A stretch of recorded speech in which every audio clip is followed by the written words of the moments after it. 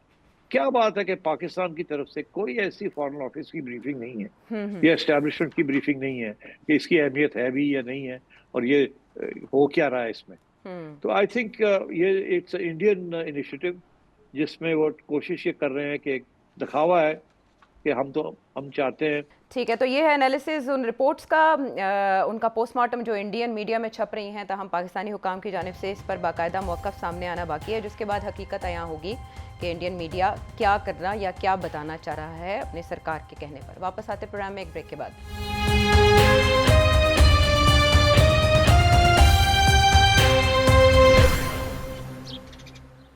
Welcome back to the show.